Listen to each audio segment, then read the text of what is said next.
Hashem, Chok l'Israël, Nishmat Avram, Shalom, Barachel, la Maseret Sota, page 39a. Amar Rava bar Rav Huna. Dit Rava bar Rav Huna, Kivan sheniftach Sefer Torah, asur le saper afilu bidvar halacha. Quand on ouvre un Sefer Torah et on veut faire la prière, on ne peut pas parler. Ça veut dire qu'on veut lire le Sefer Torah, on ne peut pas parler. Ken? Sheneemar, comme il est dit, Ovechi pitro amdu kol ha'am. Ken? Il te dit, même dvar halacha. Tu veux dire qu'il y a quelqu'un une halacha, un dvar Torah. Oh, ce pasuk que j'ai lu, un bon chidouche. Hey, le Sefer Torah est ouvert, tu n'as pas le droit. Ken? Tu n'as pas le droit. Pourquoi? Alors, Chachamim disent que quand le Sefer Torah s'ouvre, c'est comme Mahamad Har Sinai. C'est comme tu es devant le Sinaï et Hachem est en train de nous parler. Okay? Maintenant, c'est écrit, quand Hachem nous a donné la Torah, dans le monde en entier, Off lo parah. Les oiseaux ne volaient pas dans l'air. Okay? La vache n'a pas fait du bruit. Les ânes, le coq, toute la création s'est tue pour entendre la voix d'Hachem. Et la voix d'Hachem, c'est pas petit. Ils sont évanouis de la voix d'Hachem. Et là, ils ont écouté le 10 commandements d'Hachem. Ça a été donné en 2 étapes. Première étape, Hachem a dit tout le 10 commandements sur une fois. Ça veut dire que Anochi Hachem, pareil, Lotissa, Hachem, tout ça. Après, il nous a commencé à expliquer un commandement un après l'autre. Seulement, ils n'étaient pas capables de prendre la voix d'Hachem. Parce qu'on dit dans les Tehillim 18, Kol Hashem meshabber harazim. La voix d'Hachem, elle casse les cèdres du Liban. Okay? C'était tellement fort, leur âme ne pouvait pas rester dans le corps, ils sont morts. Et il fallait les ressusciter. Deuxième commandement, ils sont morts, il fallait les ressusciter. Là, ils ont dit à Moshe, non, on ne veut plus entendre, on veut que toi tu montes, tu montes la Torah et on nous écoute. C'est écrit que quand ils étaient devant le Sinaï, Vekol ha'am, tout le peuple, Ro'im et Akolot. Ils voyaient la voix d'Hachem. J'ai dit, comment c'est possible? Tu peux avoir une voix, tu l'entends, tu la vois pas. Qu'est-ce que c'est? Ils ont vu le voix. C'était exceptionnel. Quand Hachem parlait, ils voyaient les paroles d'Hachem dans l'air. Ils pouvaient le voir. En plus de ça, tout le monde, la plupart étaient handicapés. Imagine-toi, ils travaillaient dans les briques. Quand une brique tombait sur un gars, il lui coupait la main, le pied, sur la tête. Ils étaient vraiment en mauvaise condition physique. Okay? Quand ils sont venus à Har Sinai, ils ont tous guéri.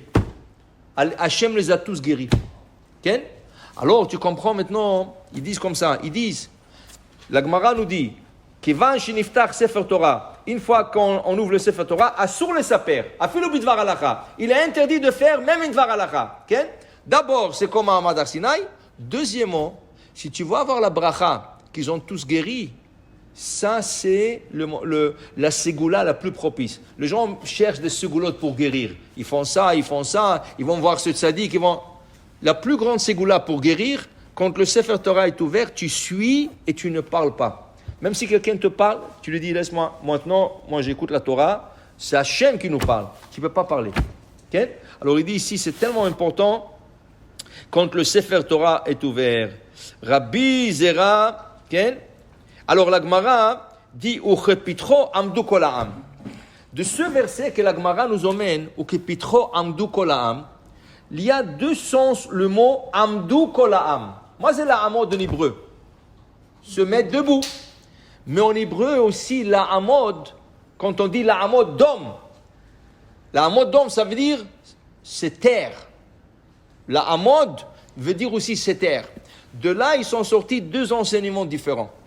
Les Ashkénazes ont pris ce verset littéralement, qui veut dire, et ils disent, quand tu ouvres un Sefer Torah pour lire, il faut se mettre debout. Vous allez dans des synagogues Ashkénazes, ils sont debout. Il y a des Ashkénazes qui ont fait un compromis. Au lieu de se mettre debout pendant toute la lecture, ils se mettent debout pour la prière. Baruch Hashem vorach, Asher bachar banu mikol ha'amim, ils se mettent debout. Et quand le Hazan il commence à lire, ils s'assoient. Mais il y a des Ashkénazes qui se mettent debout carrément pour la lecture de la Torah. Parce que le verset, il dit, Vechipitro, quand on a ouvert le Sefer, Amdu Kolam, il faut se mettre debout.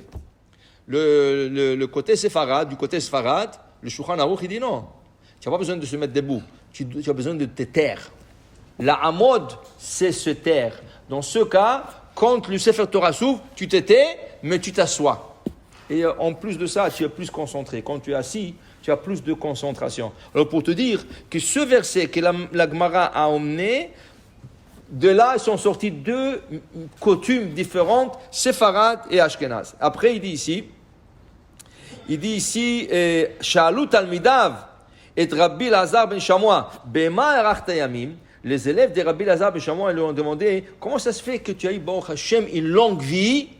Il dit, mais amar lahem miyamai lo asiti bet knesset kapandria. Jamais j'ai fait un raccourci de chemin par une synagogue. Ça veut dire que la synagogue, il a deux portes.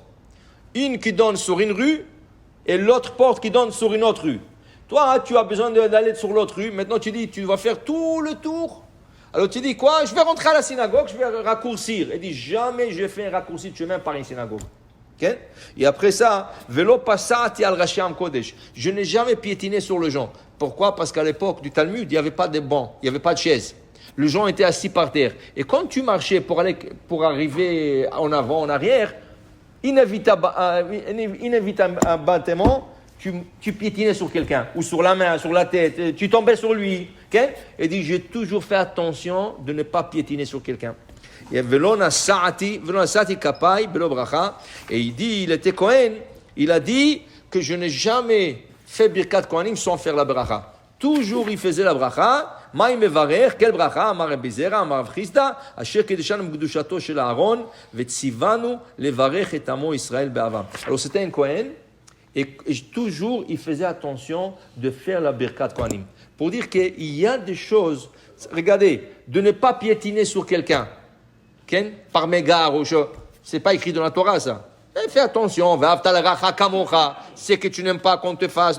Mais c'est des petites choses. C'est là que le rabbin qui ont fait de ces petites choses-là, c'est là qu'ils ont eu une longue vie. Et notre rabbin, Rabbi Nechonia ben Akana, quand on lui a demandé comment tu as eu une longue vie, il a dit toujours avant d'aller dormir, je pardonnais à tout celui qui m'a fait quelque chose pendant la journée. Tout ce qui m'a fait quelqu'un pendant la journée, je pardonne. Alors il a eu une longue vie. Alors ces rabbins-là, qu'est-ce qu'ils ont pris sur eux? Le grand mitzvot, c'est normal, tu vas mettre les tefillim, tu vas faire le Shabbat, mais les petits mitzvot, c'est qu'on appelle derech eretz, c'est ça qui a permis à ce rabbin d'avoir une longue vie. Baruch Adonai le'olam, amen ve amen.